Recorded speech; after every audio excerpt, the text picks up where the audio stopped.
Hi friends, ഏവർക്കും the coffee മഗ്ഗിലേക്ക് സ്വാഗതം. നമുക്കിന്ന് നല്ലൊരു ഹെൽത്തി ഡ്രിങ്ക് ഉണ്ടാക്കാം. ഇപ്പോൾ നമുക്ക് മാമ്പഴം സുലഭമായി കിട്ടുമല്ലോ. ഇന്ന് നമ്മൾ മാമ്പഴം ഉപയോഗിച്ചിട്ടൊരു നല്ലൊരു സ്മൂത്തിയാണ് ഉണ്ടാക്കാൻ പോകുന്നത്. അപ്പോൾ വീഡിയോ കണ്ടിട്ട് എൻ്റെ ചാനൽ സബ്സ്ക്രൈബ് ചെയ്യുകയും ഇഷ്ടപ്പെട്ടെങ്കിൽ ലൈക്കും ചെയ്യണേ.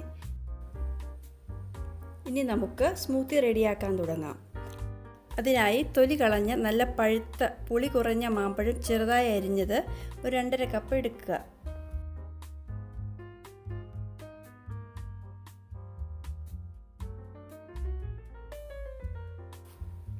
ഇനി നമുക്ക് അരിഞ്ഞ മാമ്പഴം 1 മണിക്കൂർ ഫ്രീസറിൽ വയ്ക്കാം. നമുക്കിനി ഫ്രീസ് ചെയ്ത മാമ്പഴം ഒരു മിക്സിയുടെ ജാറിലേക്ക് ഇട്ട് കൊടുക്കാം.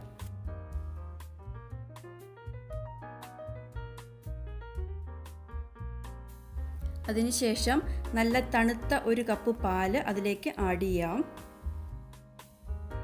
അതിലേക്ക് നമുക്ക് 4 ടേബിൾ സ്പൂൺ തേൻ അല്ലെങ്കിൽ പഞ്ചസാര ആഡ് ചെയ്യാവുന്നതാണ്. മാങ്ങയുടെ മധുരം അനുസരിച്ച് നമുക്ക് മധുരത്തിൽ വ്യത്യാസം വരുത്താം.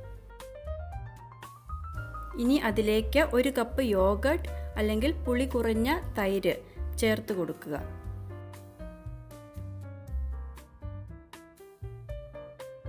ഇനി എല്ലാം നന്നായി അടിച്ചെടുക്കാം.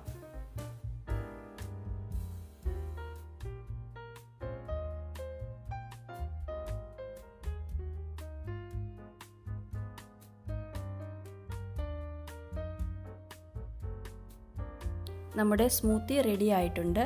നമുക്കിനി ഒരു സെർവിങ് ഗ്ലാസ്സിലേക്ക് ഒഴിക്കാം. ഒഴിച്ചതിന് ശേഷം 3-4 ചെറുതായി അരിഞ്ഞ മാമ്പഴ കഷ്ണങ്ങളും മിൻറ്റ് ലീഫും വെച്ച് ഗാർണിഷ് ചെയ്യാം. വളരെ ന്യൂട്രീഷ്യസ് ആയിട്ടുള്ള ഒരു ഡ്രിങ്കാണിത്. നിങ്ങൾ ട്രൈ ചെയ്തിട്ട് നിങ്ങളുടെ കമൻസ് അറിയിക്കുക. Thank you.